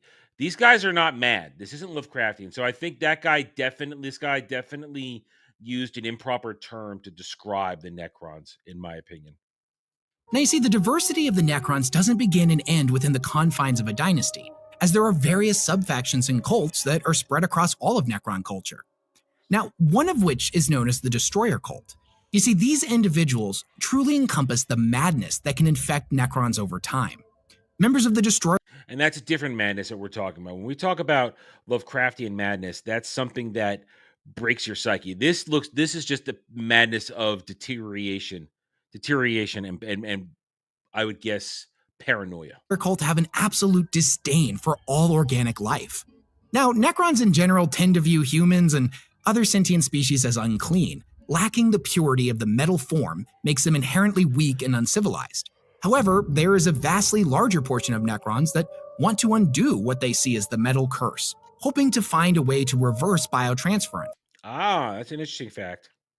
That's interesting. Return to the flesh. Take the soul, put it back where it used to be. The process that turned them into the Necrons we know today, but we'll cover that shortly. It is the belief of these individuals that if they find a suitable host species and clear away all other threats, then one day they might find a way to transfer their consciousness into said species. And in this way, the Necrons could pick up where they left off 60 million years ago. They would trade away immortality for a normal life. The Destroyer cult sees this concept as abhorrent. They wish to distance themselves from organics as much as possible, often contorting and upgrading their own bodies for the sole purpose of being better at killing. The Destroyers are death incarnate and will often purge entire worlds of every living creature, all the way down to microscopic organisms, using their god-killing weaponry to boil away oceans and scour the land. Destroyers can be found throughout Necron society, but they are often viewed as barbaric and inherently untrustworthy. Now, that being said, the Destroyers are so good at doing what they do that only the most foolish and arrogant of lords would deny their usefulness. Destroyers... Yeah, would you deny a squad of essentially zealot berserkers who want to annihilate everything? You just turn them loose, let them go to work. Let them feel satisfied that they've done what they want to do, and then point them in another direction so you can keep going in your direction. Are often taken as auxiliary forces or used as decimating shock troops. And despite how they are normally portrayed, they do have their own culture and values. What compels an individual to become a destroyer is, however, currently unknown.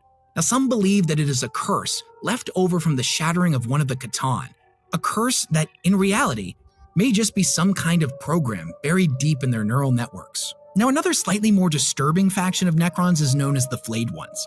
You see, Flayed Ones are viewed as diseased and twisted individuals. They are afflicted with a madness curse known as the Flayer virus that causes them to slowly go insane over time. Now, once afflicted with the Flayer virus, a Necron will begin to crave the taste of flesh. Oh. Wait, how can you crave the taste of anything when you're a machine?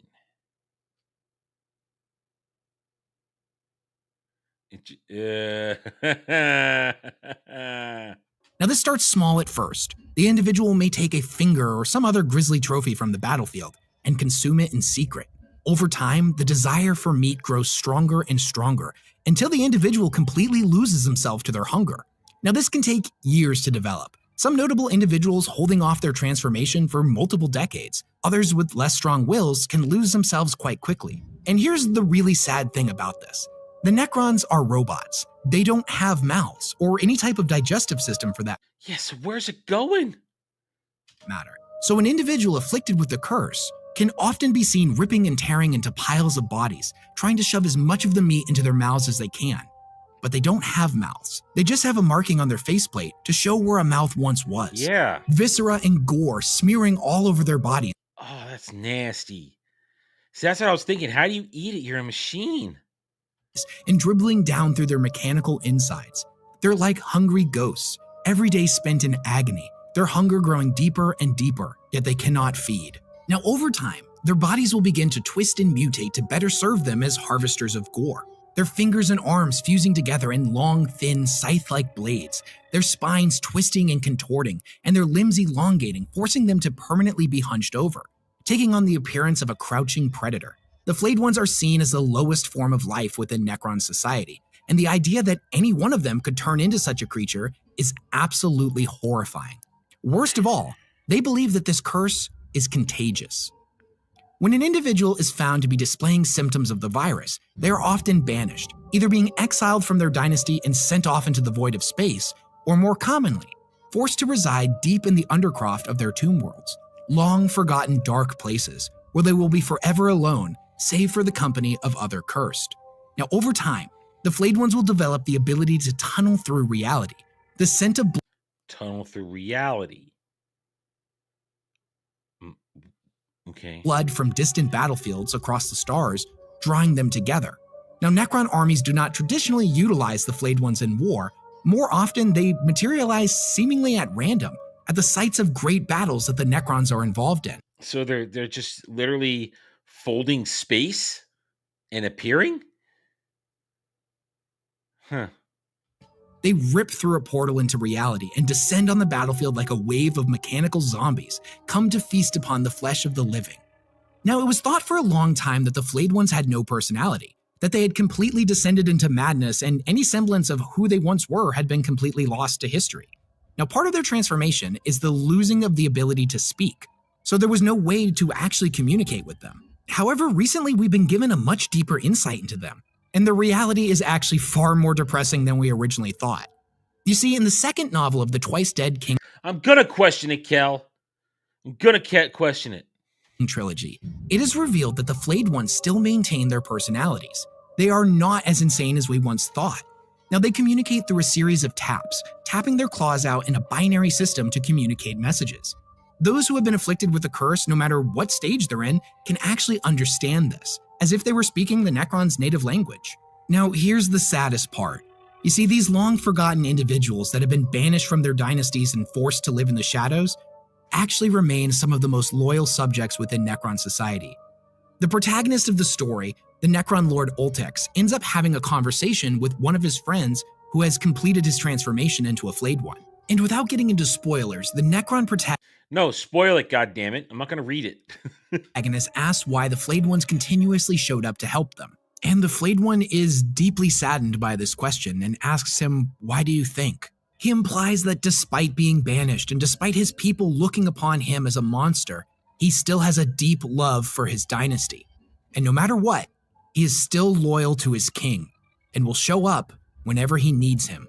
Now, whether this is true or not of all flayed ones or just this particular group is still left unclear, but it certainly gives us a new insight into the workings of a particularly mysterious group. My people shackled the stars and broke mortality when the species you sprang from had barely left your slime pools. Our wars burned reality, and the dominion of our kings was without limit. The ground you tread on is not yours, it is ours. So how did the Necrons get here? Who were they before they became the undead metal skeletons that we know today?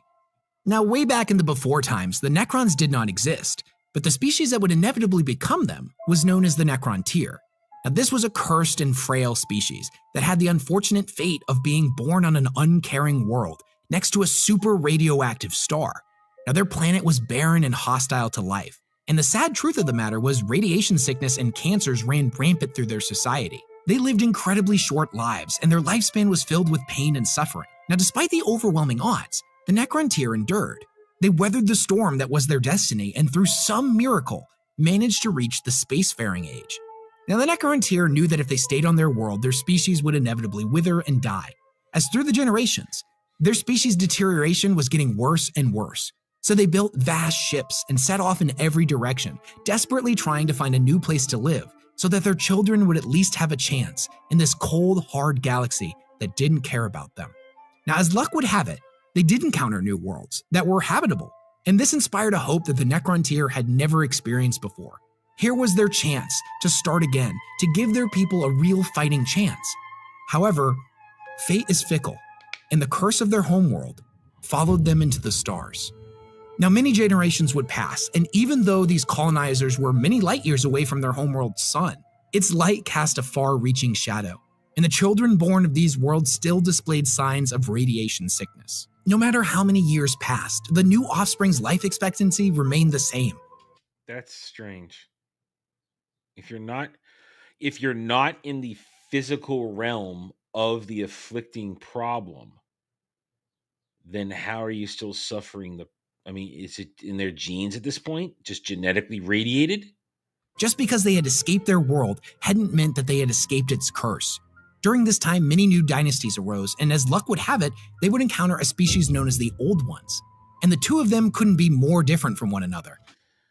Those look like it looks like they look like lizard men from it looks like the what is the war leader for a lizard man army in fantasy, the Slan. I forgot what it's called. That's what those guys. They always look like lizard men. Look like lizard men. The Old Ones were a race of impossible alien intelligence. They were immortal beings that I know stuff. I know stuff. I'm smart. Lived in prosperity and were united in the goal of seeding life throughout the universe. You see, the Old Ones saw themselves as biological architects, guiding the evolution of the galaxy in the right direction. They would travel from planet to planet, placing the seeds of life upon each new world they discovered. Now, the Necrontyr saw a great potential in an alliance between the two species, and begged them for assistance. It was truly an example of the haves and the have-nots. The Old Ones had everything, and the Necrontyr were dying. Their children were dying.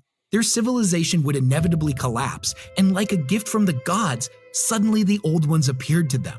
Now, they begged them to share with them their secrets of immortality. They begged them to save their children.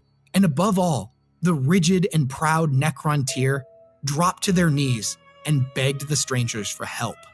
And in a seeming pattern of misfortune, the Old Ones refused them. Now, the Old Ones followed a code very similar to the Prime Directive in Star Trek, choosing not to interfere with the destiny of the civilizations they encountered. The Necrontyr were on their own, but they wished them the best of luck. Something broke in the Necrontyr that day. Here were beings capable of anything, that lived forever, that through no effort could save them, and yet they were refused. The rage and hatred the Necrontyr felt for them cannot be understated, and with no thought of the seeming impossibility of such an action, the Necrontyr declared war on the Old Ones. As one could expect, this would not go well. The Old Ones had no desire to fight them, but would defend themselves, and they were So the Necrons are the villains in this story. I thought we were going to get to a point here where, they encountered the Old Ones, and the Old Ones were just assholes, and they had to defend themselves. No, they're the assholes in this. They're the assholes. Vastly more advanced than the Necrontyr. Time after time, defeat after defeat, the Necrontyr were pushed back and crushed against the technological superiority of the Old Ones. Now again, this was a war that the Old Ones had no time for and didn't want to be involved in the first place, and at any point would have agreed to peace. But the Necrontyr were relentless in their hatred, and the festering need for vengeance was growing deeper and deeper with every defeat. Now, if any good was to have come from this for the Necrontyr people, it was that the united hatred of a singular enemy brought all of the dynasties together, which before this, wars between them had been rather commonplace. Now the Necrontyr were united in their goal of eradicating the Old Ones. However, this seemed like nothing more than a dream of revenge, never to be brought to fruition. That was, however, until they encountered another species. Here we go. One that rivaled the Old Ones in power and would prove to be the polar opposite of them. A species with no desire to spread life, only to consume it. Ancient beings that had complete mastery over physical reality. Star gods of devastating and terrifying proportions. These entities were known as the Catan. Now, how the Necrons first made contact with them is still a mystery. Some say they were encountered by the study of stars, while others say the manifestation of the Necrontyr hatred acted like a beacon to them. However it happened, their meeting would fundamentally alter the course of history and would give the Necrontyr people what they were so desperate for: power and immortality. One of these beings came before the Silent King and proposed an alliance. He said that they were familiar with the Old Ones, and much like the Necrontyr, they also had a deep hatred for them. He spun a tale about how the Old Ones were their ancient enemies, and for the galaxy to Man, I ain't trusting a dude that looks like that. That dude looks like a demon. prosper, they must be purged. The reality is that the Catan were basically star-sucking vampires, massive beings of pure energy that would descend upon a star and leech out all of its energy, condemning all life in its solar system to death. So great was the hunger of the Catan that they spread across the galaxy like a swarm of locusts, destroying all in their path. Their existence was antithetical to the mission of the Old Ones to bring life to the galaxy, and thus the Old Ones declared war on them, seeing their existence as nothing short of blasphemy. And that's good. I'm liking the Old Ones here. The Old Ones are doing the right thing, man. Necrons and the Catan, man, them the bad guys. Needless to say, this was not the story the Silent King was told. However, this great lie would prove to be fitting, as that entity's name would later be known as the Deceiver. So the Necrontyr would come to accept the Deceiver's offer, and thus crafted for him and all the other Catan bodies of living metal. Now, this was made out of a stuff called necrodermis, which was one of the inventions of the Necrontyr that they used in their starships. Now, this would inevitably be used to construct the metal forms of the Necrons we know today, but we'll get to that in a minute. Now, before this, the Catan were basically beings of pure energy, and with their newfound bodies, they were able to experience the physical universe on a level they never had before. They made them robotic penises, didn't they? Now, this alliance would prove fruitful for the Necrontyr as well, because the Catan gave them remarkable gifts. Now, the powers of these individuals were like that of gods.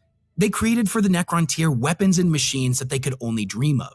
Invigorated by their newfound discoveries, their lust for war was once again ignited. The Necrontyr were so enraptured by the power of the star gods that they actually began to worship them. And this makes sense because from the Necrontyr's perspective, the Catan were their saviors, and through their power would they deliver the wrath of the Necrontyr people upon all that stood before them. The high and mighty Old Ones, who despite their self-proclaimed benevolence, condemned their people to a slow and agonizing death, and would soon pay for their hubris. The combined might of the Catan and the Necrontyr would see their empires burn to ash, and the great legacy that they thought to craft for themselves lost to the annals of time, all records of them purged from existence, so none would remember that such a species ever even existed. Now, the technology level and overall military might of the Necrontyr skyrocketed practically overnight. With the power of the Catan and their immensely destructive weapons of war, all would bow before the combined might of the gods of the physical universe and their esteemed mortal followers. But the Catan had made two promises to the Necrontyr people, that of power, but also of immortality. The next gift that you just gotta sacrifice your penises. They proposed would rid their people of their frail and sickly forms. They would be forever free from disease and suffering. The Necrontyr would become gods in their own right and would build kingdoms that would never die, and all it would cost them was their souls. Monolithic towering furnaces were constructed on every world that would burn away their withered frames and replace it with bodies of living metal, the same material that the Catan now inhabited. Now, the first to undergo the process of biotransference, as it would later be called, was none other than the Silent King himself. Now, he strode into the furnace, and all that he ever was burned away and replaced with undying metal. The process was a success. He felt power that no Necrontyr had ever felt before. He was strong, vital, and his mind was operating faster than he even thought possible. But there was something deeply wrong. Something deep inside him was missing. It was like he was looking His penis. He lost his penis. At the world from behind glass. He had newfound power and freedom, unlike anything his people had ever experienced before.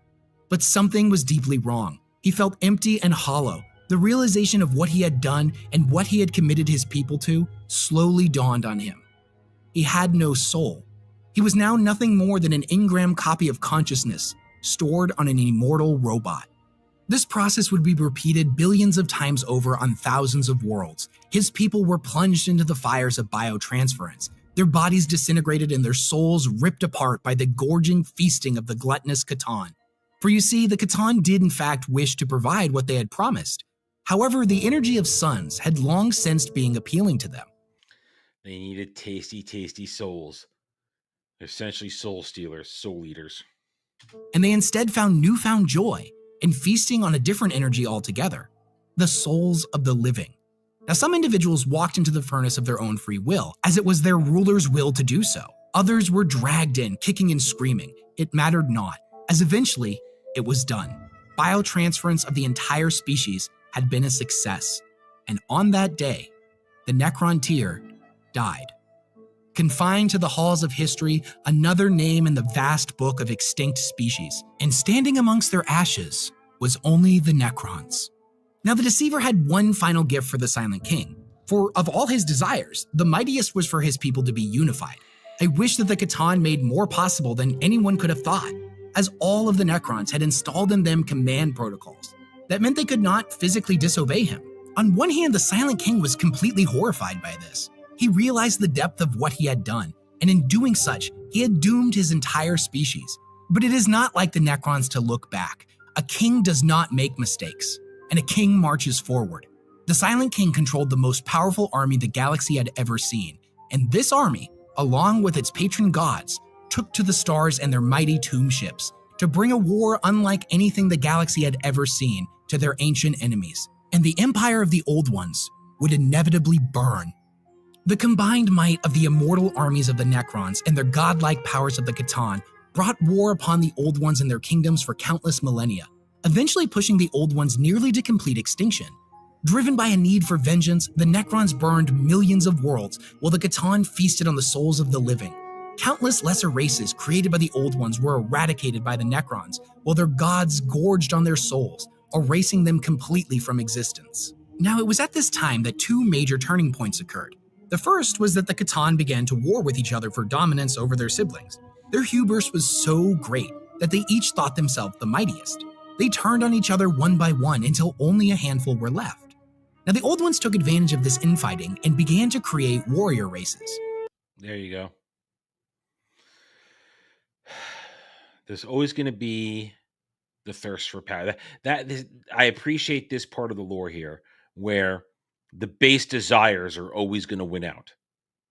There's always going to be a turn where somebody's like, oh, it's my turn to lead. Out of the way, old man. Now, their creations before this point were given the choice to make their own paths and develop in accordance with their own individual destinies. However, these were incredibly desperate times, and races specifically crafted for war were needed. The Old Ones created the Orcs and the Eldari. The Old Ones created the Orcs! Wog! Here's a fascinating thing, though. The Orcs end up worshiping Gork and Mork. Orc gods. Where do the Orc gods come from? Where does Gork and Orc come from? The Orcs. Well, here. This is the fascinating thing there. You create the Orcs. Orcs spawn. And we'll learn about this eventually. I'm sure we'll put an Orc lore video up eventually. Orcs spawn at an insane rate. They essentially spawn like Zerg. They just boom. They use spores, and they colonize, and they just grow, and they just bam, and the bigger, nastier ones become warlords. And oh man, so this makes sense now. Orcs in the 40K war make complete sense to me. Why they are so nasty. They were created to be an inexhaustible source of essentially just throw them into the meat grinder, and eventually they become the meat grinder. Oh, oh man. Oh man, that's great. That's great. Make the meat grinder, throw them into the meat grinder. I like that metaphor. Throw them into the meat grinder, and they eventually become the meat grinder. Oh man, relentless. And orcs are relentless. I love it. One massive hulking brutes, each bearing the might of an entire army in a single individual. The ancient ancestors of the orcs were actually known as the Krorks and stood around 13 meters tall. Not to mention, it was highly likely that the Krorks had a fundamental understanding of their reality-bending powers and were able to fully utilize them to great effect. The Eldari, on the other hand, were massively powerful psychers, and each one had an innate connection to the warp. These new races would spread across the galaxy, battling and pushing back the Necrons wherever they were encountered. And as it turns out, the powers of the warp were unbelievably effective against the Catan. You see, they were gods of the physical universe and had no link to the Immaterium. They had no ability to deny such raw and devastating psychic attacks.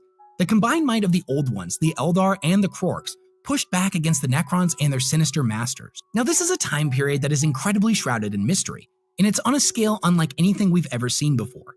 Imagine a singular war that spanned the entirety of the galaxy. Now, the one that we know in the 41st millennium is a galaxy that has millions of wars happening simultaneously, but there are vast sectors of space that are seemingly peaceful, or are at least removed from the greater conflict. Now, this was a battle that raged across all of the stars. We can't even really comprehend just how immense it was. I can, because I've created such things in my mind for stories. I can. Or how many unique individuals were involved. There must have been millions of heroes, each with countless war stories that could fill entire libraries. Now, the Warhammer universe has a... He just said libraries.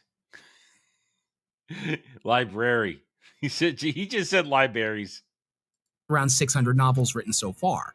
And this time period could probably have far more than that written about it. It was so immense that it is aptly named the War in Heaven. Now, at one point during the war, the Catan tried to push back against the psychic onslaught by creating massive pylons made of blackstone. These were constructed on hundreds, if not thousands of... Oh, so that's where the blackstone comes from. Okay. ...worlds across the galaxy. You see, blackstone is a material that cannot be affected by warp sorcery, and thus was constructed to try to tamper the enemy's ability to channel it. These pylons were used to hold back the warp, which before this, the Sea of Souls was actually a pretty tranquil place compared to the warp that we know today in the 41st millennium. It was the absolute onslaught of souls pouring into the warp day after day, and the unbridled fury and hatred of quintillions of individuals locked in internal conflict that began to make the Sea of Souls into a roaring maelstrom. The once tranquil denizens of the warp turned into twisted monstrosities, its once peaceful tides becoming a twisted, chaotic nightmare of pain and suffering. The warp became a sick reflection of itself and came to be known as the Realm of Chaos. Okay. Fortunately for the Old Ones, a combination of the might of the Catan, their legions of Necron soldiers, and the dark and twisted warp manifestations that their own creations had unleashed, in the end proved to be too much for even the godlike Old Ones. As their kingdoms burned, the Old Ones disappeared from existence. Whether or not every one of them met their end during this period, or they fled our galaxy, it still remains a mystery. But the Old Ones were gone, and the Necrons had finally achieved their vengeance. But this wasn't the end of the War in Heaven, for you see, the entire time the war had been going on, the Silent King had planned his revenge on a second enemy. The Catan had lied. They had tricked him into betraying his own people. And a king lets no slight against his subjects go unanswered. Zarek commanded the Necrons to turn on their gods. And for all their intelligence and all their power, this was something the Catan were incapable of predicting, as they were hubris made manifest. The very concept that their subjects could rise against them was anathema to them. The Necrons harnessed weaponry of god-killing power and shattered all of the Catan into thousands of individual fragments. Each one was then locked in a tesseract vault, so it could never again be free to roam the stars, chained forever by those who they once ruled over. The fate of the Catan was to be eternally shackled to the war machines of the Necrons. In the far future, their essence would be used to bring devastation to distant battlefields. But for now, they would remain prisoners. Now, after this was done, the Silent King contemplated what to do next. Both of his great enemies had been utterly destroyed. However, the galaxy was in turmoil. Warp-spawned monstrosities known as the Enslavers were running rampant throughout the galaxy. In addition, the Eldar had rose to prominence and were incredibly powerful. The Necrons had been solely focused on wiping out the old ones, and it had cost them an enormous portion of their population. In their weakened state, they had no hope of defeating the Eldari and reclaiming the stars. With this in mind, the Silent King ordered the construction of vast tomb complexes on all of their worlds that dug deep within the earth. It was there that he ordered his people to rest, to sleep for millions of years. It was the Eldar who would inherit the galaxy, and there was nothing they could do to stop this. But the Necrons know more than anyone else that time is an enemy to all but the Necrons. For their immortal forms could never truly die, and the Eldar Empire would rise and fall, just as all empires do.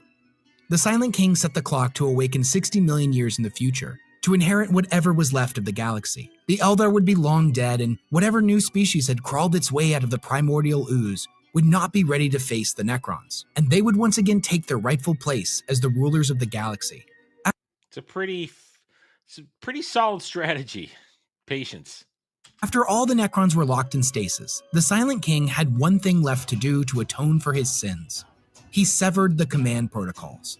The will of the Necron people would be theirs once again, and upon their awakening, they would finally be free. After doing this, he exiled himself. He hopped in a ship and took off for the void of space. What he hoped to find out there between the stars is known only to him, but he vowed to return, to see his people as they awoke once more. It is now the 41st millennium. The alarm clock has finally gone off. One by one, the surviving tomb worlds are coming back online. Memories from 60 million years ago still fresh in the minds of the newly awoken overlords. Now, with their free will reestablished, the dynasties are no longer united in all things. But they do, however, agree on one, that the galaxy belongs only to them, and the verminous filth that has come to inhabit it must be completely and utterly eradicated. So if you enjoyed this video, go ahead and subscribe to my channel. I'm going to be making a lot more long-form lore videos like this. And that was pretty good. That's pretty good. He's gonna talk there. That was pretty good. I now understand the Necrons. And here's the Necrons. It's an old trope. It's nothing new. I've done similar things myself without even the influence of this type of thought, but it's a fascinating thing. And I like it that it is built in that while totally nasty, it's that old adage, your technology is so high that lesser technology can still beat your ass. Perfect example, look at mentioned during it Stargate. A projectile weapon from SG teams, P90 stuff like that, are very effective against fighting legions of Jaffa. They could pierce their armor. You don't need to fight on the same technological level. Now, of course, you go deeper into Sirius, they did need to upgrade their tech to fight other things. But you know what I'm talking about. There are examples throughout science fiction where lower levels of tech are comparable or effective against high-level tech because the high-level tech is designed to stop certain things. It's designed to completely nullify other higher forms of tech. And as I said in the lore video, it's inconceivable that somebody with such low tech is even going to attack us. Yeah. C4. An explosion's an explosion. Internal explosion is internal explosion. It's going to blow it up. Combustible energy. Anyway, so it's fascinating. That was really good. Thank you, Kel, for that one. I look forward to the next more lore videos. We always enjoy these. Learning stuff, getting ready for the future, for more Warhammer content and this and that. And we have no more videos, no more anything else, no articles, no nothing. Therefore, we are going to wrap up today because I have regular stuff to do. And we're getting ready for tonight because tonight excuse me, continues Warhammer Wednesday. Tonight we'll be playing Space Marine 2. Myself, Alf, and Dermy will be playing some Space Marine 2 around 8:30 p.m. Eastern. Glory to the Emperor. You gotta wonder. Now you gotta wonder. Did the Emperor take the Necrons into his plans? Is that one of the things the Emperor is trying to forestall the Necron invasion? I wonder that now. I wonder. The all-seeing Emperors, this is part of the things he's trying to deal with, prepare for oncoming waves of undead robots. Anyway, so tonight, Space Marine 2, 8:30 p.m. Eastern. I am now, aside from a couple regular streams for the rest of the week, I am now turning all my attention to Superman as I wait to get my hands on it, to get a chance to see it. And then I will do my review and get it out there. We'll be talking about it all rest of the week, at least in terms of streams. Once you get to Friday, all weekend, it's been discussed all weekend long. And I want to talk about it. I don't want to avoid talking about it because I want to know if I'm right. I want to know exactly why I'm right. And I am ready. And I'll be honest, I'm ready to crush anybody. If I hate this movie, as I expect I'm going to, I'm ready to crush anybody and everybody that gets in my way that says, "Oh, it's fun." I'll be ready to crush them.